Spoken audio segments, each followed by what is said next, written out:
Today, we've got a fascinating one for you. We're looking at Hawaiian Airlines, and it's a real tale of two extremes: record-breaking success on one side of the books and a pretty steep dive on the other. So, get this. In the third quarter of 2025, the newly merged Hawaiian and Alaska Airlines dropped a massive number, $3.8 billion in revenue. I mean, that's not just a good quarter, it's a record breaker. It was really the first big signal of the raw commercial power this new airline giant was ready to unleash. Okay, but here's the twist. Despite all of that cash flooding in, their actual profit, well, it plummeted.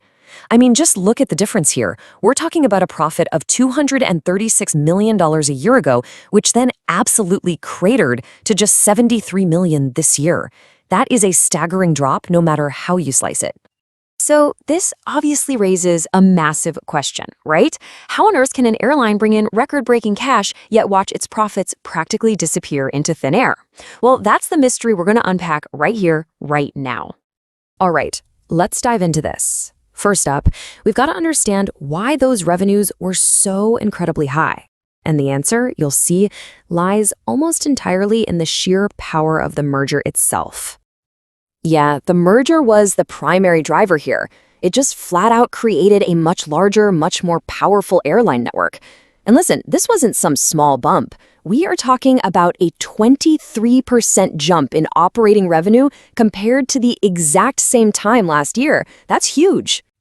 I mean, think about this. This new combined airline now controls a massive 40% of all air traffic between Hawaii and the continental US. When you have that kind of market dominance, you can capitalize on strong travel demand in a way that neither of those airlines could ever dream of doing on their own. And here's what's really impressive, because this gets to the heart of their pricing power. They were actually making more money from every single seat they flew. You know, the industry metric for this is called RASM, that's revenue per available seat mile, and theirs went up 1.4%. The CEO even called it industry leading, which is just a clear sign that, yep, people were more than willing to pay for their flights. And believe me, it wasn't just tickets. Revenue from other areas absolutely shot up as well. Cargo revenue was a huge bright spot, jumping an incredible 27%. Plus, you saw premium cabin sales and the cash coming in from the new loyalty program also posting really significant, healthy growth. You get the picture. The revenue engine was just firing on all cylinders. So, if the revenue side of the equation was so strong, the problem has to be on the other side of the balance sheet, right? The costs. So let's flip over there and see how this starts to build a much more complex picture. And here it is. The core costs of just running the airline, we're not even talking about fuel yet, surged by a staggering 8.6%. Now, for an industry that famously operates on razor-thin margins, that is a huge jump, and it points to some pretty serious growing pains. Right.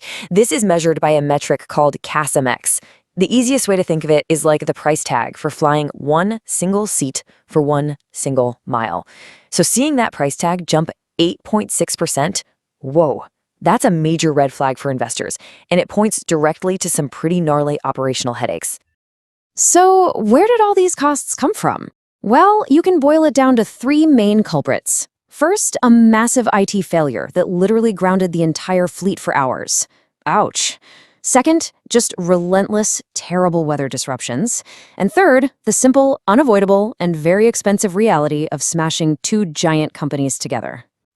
So yeah, the crucial point here is that a perfect storm of problems just slammed their bottom line. You had these internal integration challenges, like that awful IT failure, and they were combining with external factors they couldn't control, like the bad weather, and on top of all that, unexpectedly high fuel prices on the West Coast, which is right in their backyard. But here's the thing. Despite all those costs, the airline was making huge strides in the incredibly complex process of actually becoming one single company. And this wasn't just about, painting planes a new color. We're talking about merging the very DNA of two iconic airlines. Now, what's really interesting here is the speed. I mean, look at this timeline. Getting a single operating certificate from the FAA just 1 year after the merger closes, that is way ahead of the typical industry timeline. Often, this can take 2 years, sometimes even more. It's a huge sign that they are moving incredibly fast. And this integration led to some very real and honestly pretty symbolic changes. For starters, the old Hawaiian Miles program is gone, replaced by the brand new Atmos rewards. And for any aviation geeks out there, this one's big. The historic air traffic control call sign Hawaiian was officially retired in favor of Alaska's simple AS. I mean, that truly marked the end of an era. Think about it. That Hawaiian call sign had been in continuous use since 1926. That is a nearly 100-year-old piece of aviation history that is now officially part of the past. Now, that new loyalty program, Atmos Rewards, isn't just some simple rebrand. It introduced a concept that's genuinely novel for a U.S. airline: choice. You see, most programs lock you into just one way of earning miles, but Atmos actually lets you pick whether you want to earn based on how far you fly, how much you spend, or how often you travel. And that flexibility, it was a huge hit right out of the gate. Okay, so what does all this corporate maneuvering, all this talk about revenues and costs actually mean for you, the traveler? Well, the changes are already starting to reshape the entire experience of flying to, from, and around Hawaii.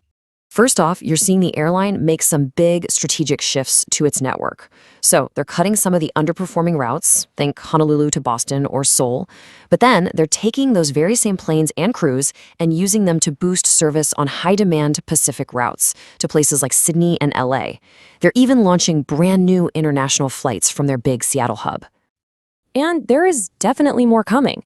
The big takeaway for travelers really is all about more connectivity. Pretty soon, they're going to join the One World Global Alliance. They're rolling out high-speed Starlink Wi-Fi across the whole fleet. And your miles? They'll be good on over 30 partner airlines. It's really all about opening up the world for their passengers. So look, the airline has definitely weathered the initial storm of its merger, posting those huge revenues right alongside those huge costs. But the real test is what comes next.